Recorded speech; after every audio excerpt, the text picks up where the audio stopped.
ನಮಸ್ಕಾರ ಎಲ್ಲರಿಗೂ. ಇವಾಗ ನಾನು ಏನು ಹೇಳ್ತಿದ್ದೇನೆ ಅಂತಂದ್ರೆ, ಈಗ ಸ್ವಲ್ಪ ಡ್ಯಾಶ್ಬೋರ್ಡ್ನಾಗಿಂದು ಸೆಟ್ಟಿಂಗ್ ಅತಿ ಹೇಗೆ ಕಾಣಿಸ್ತದೆ ಸ್ಕ್ರೀನ್ನಾಗಿಂದ. ಈಗ ನೋಡಿ, ಈಗದ ಇದೆಯಲ್ಲ, ಈಗ ಡಿಸ್ಪ್ಲೇ ರಿಸೆಟ್ ಹೊಡಿದು ಅಂತಂದರೆ ರೀಸ್ಟಾರ್ಟ್ ಮಾಡೋದು. ಈಗ ಎರಡು ಬಟನ್ ಇದೆಯಲ್ಲ, ಇವು ಇಲ್ಲಿದೆ ನೋಡಿ, ಡೌನು ಒಪ್ಪು ಬಟನ್ ಇದೆಯಲ್ಲ ನಡುವಿನ ಎರಡು, ಈ ಬಟನ್ ಎರಡು ಪ್ರೆಸ್ ಮಾಡಿ ಹಿಡ್ಕೋದು. ಈಗ ನೋಡಿ, ಒಳ್ಳೆ ಸ್ಕ್ರೀನ್ ಓಪನ್ ಆಗುತ್ತೆ ಬಂದಾಗಿ. ಒಳ್ಳೆ ರೀಸ್ಟಾರ್ಟ್ ಆತು. ಈಗ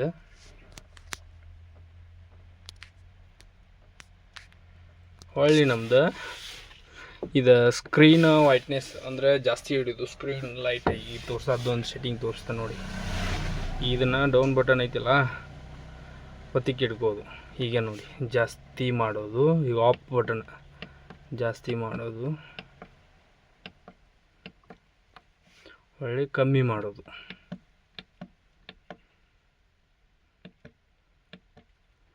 ಸಟ್ ಬಟನ್ ಅಂತೇಳಿ ಐತಲ್ಲ, ಇದನ್ನು ಸಟ್ ಬಟನ್ ಅಂತೇಳಿ ಒತ್ತಗೋದು. ಈಗ ನೋಡಿ ಫ್ರೆಂಡ್ಸ್, ಒಳ್ಳೆ ಟೈಮಿಂಗ್ ನಾವು ಟೈಮಿಂಗ್ ಇಡೋದು. ಈಗ ಟೈಮಿಂಗ್ ಬಟನ್, ಈ ಎರಡು ಬಟನ್ ಇದೆಯಲ್ಲ, ಅವರ ಸಟ್ ಬಟನು ಮೂರು ಬಟನು, ಈ ಎರಡು ಬಟನ್ನು ಪ್ರೆಸ್ ಮಾಡಿ ಇಟ್ಕೋದು. ಎರಡು ಬಟನ್ ಈಗ ನೋಡಿ,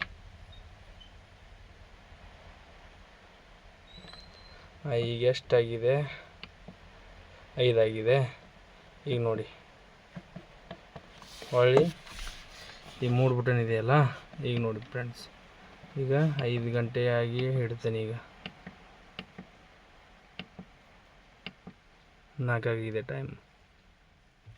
ಈಗ ನೋಡಿ, ಒಳ್ಳೆ PM ಅಥವಾ AM. ಈಗ 5 ಆಗಿದೆ ಟೈಮ್. ಸಟ್ ಬಟನ್ ಇಷ್ಟಿದೆ. ಇದು ಡಿಜಿಟಲ್ಲು ಸ್ಪೀಡ್ ಮೀಟರು, ಇದು ಲಿಕ್ವಿಡ್ HW, ಇದು ಏರು, ಎರಡು 10 ಪಾಯಿಂಟ್ ಐತಿ. ಇದಿದೆಯಲ್ಲ, ಗಾಡಿ ಹೀಟ್ ಆಗೋದು. ಇದು RPM.